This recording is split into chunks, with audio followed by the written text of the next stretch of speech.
napatay na po natin yung naka-green po na pinakamalakas guys. Isa sa mga alagad po na matanda. Patay na. Hindi natin magkumpiyansa. Baka po, ulin lang. Hindi tayo mag-isa lang po ako dito sa area ito guys. Panahon na. Payag na po sila. Patayin po yung tatay ng bata dito dahil po ay nakakawa po yung bata na sinunggaban po niya dito. Napatay po yung bata guys, kasama po ang kanyang nanay na buntis.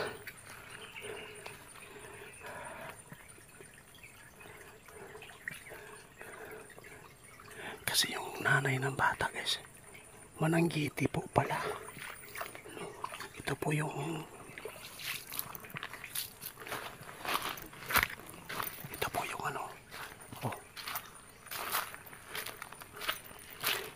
dito po, inatake yung bata guys, kawawa po. Buti na lang yung nanay nandyan sa taas. Araw pa yun eh. Nagagamit po niya yung tuba. Binuhusan po niya yung aswang. Ito po guys, dito po sila napahamak. Kasi po alas 5 na po sila Wala, may mga tao guys. Panahon na guys. Ipakita ko sa inyo na aktual kung paano patayin po yung tatay ng bata. Kahit malaki po siya, hindi ko siya uhurungan.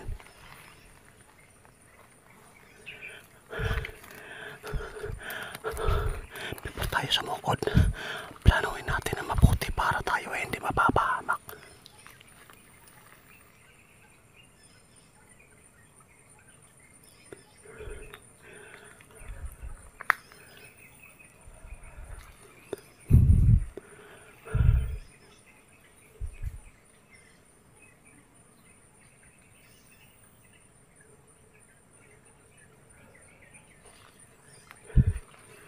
May mga boses. Ang problema lang pag nagsama yung matanda, malakas din sila kapag kahit po araw.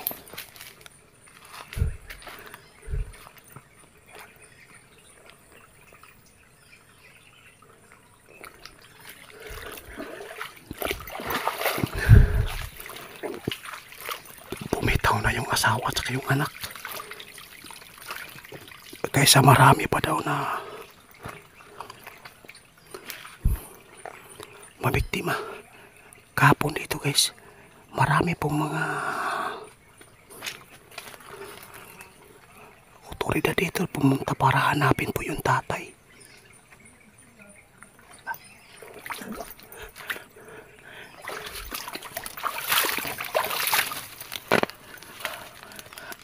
Diyan na lang magamit ko guys, ilalagay ko dyan para dito tayo dyan. Dito po tayo dito sa gilid guys. Meron ako narinig mga boses baka ito po yung tatay ni William.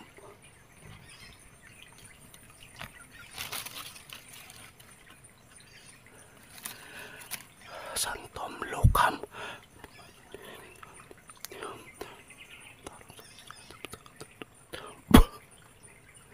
Dapat palakas po na tayo. Mamaya na ako sa ukot baka na amoy nila tayo dito. Kawawa yung bata guys, patay na patay talaga. Kaya pala yung silupin na nakikita po natin po doon, karni pala ng bata. Kaya yung mga otoridad pumunta dito para hanapin pero wala silang nakita dito.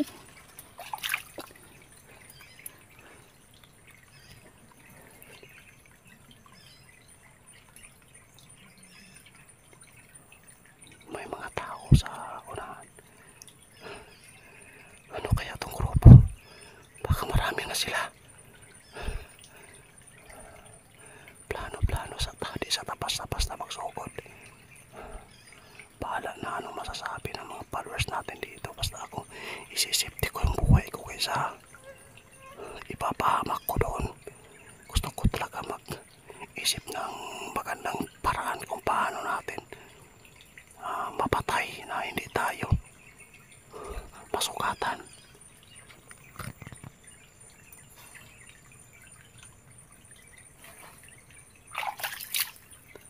Para wala ng tao. Atak na tayo. Baka natutulog na sila.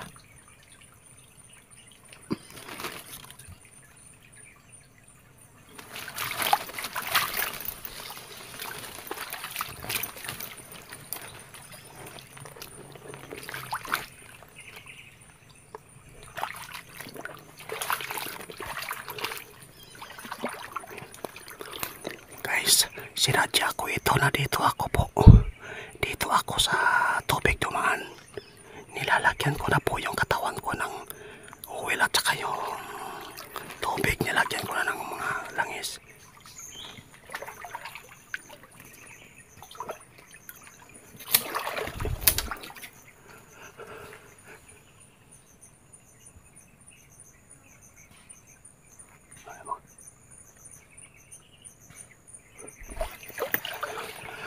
Nasa gubat na sila, guys.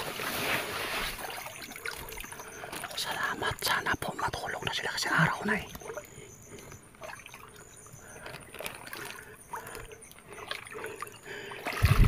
Papunta tayo sa kubo, guys.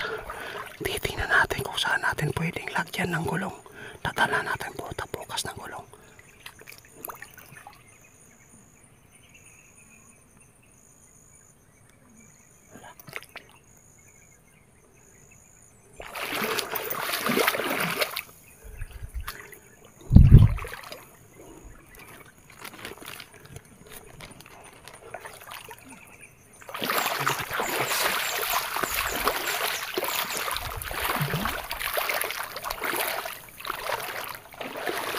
Sukurin na natin baka natulog na.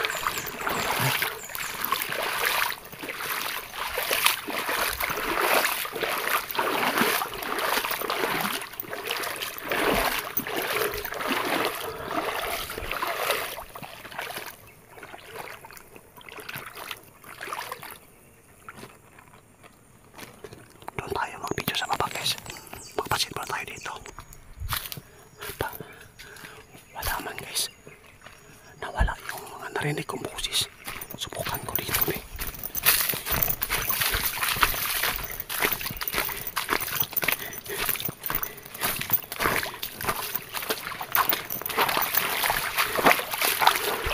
Malapit tayo sa kubo, guys.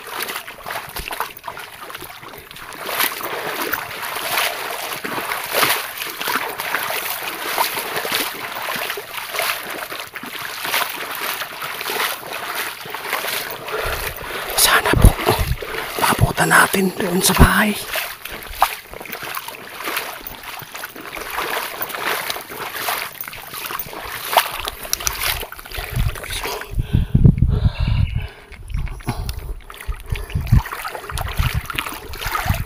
Malay natin, guys, dito matatapos yung aswang. Marami na.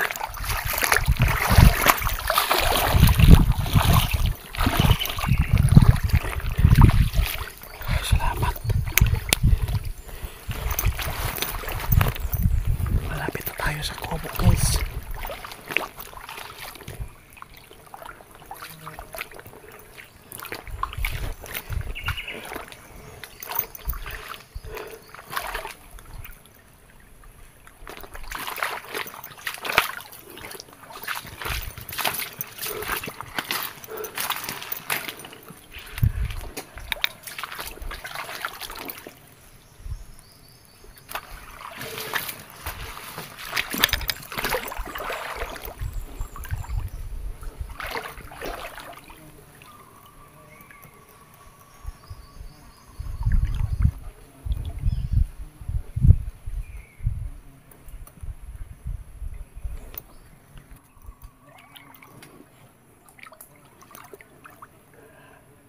Salamat, guys. Yung langis natin nahanap na sa unahan na. Excuse me.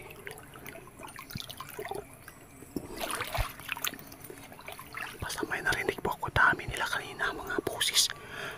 Sana mapatay natin yung tatay ni William dito. Malapit na tayo sa kubo, guys. Punta natin yung hukay po doon. Dito tayo dadaan. May naka-green, guys. Ano yan? May naka-green. Makita natin dito.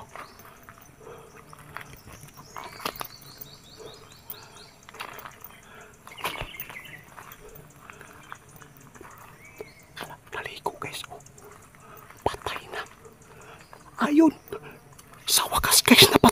natin yung naka-green po na pinakamalakas guys. Isa sa mga alagad po na matanda. Patay na. Hindi natin magkumpiyansa. Baka po, ulin lang.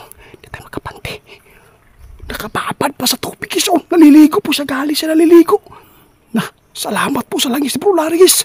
Patay na naman yung isa dito. Dito po natin po napatay yung isa. Salamat po. Patay na yung isa. Matanda na alagad dito. Ala, yung dalaga pala to. Dalaga.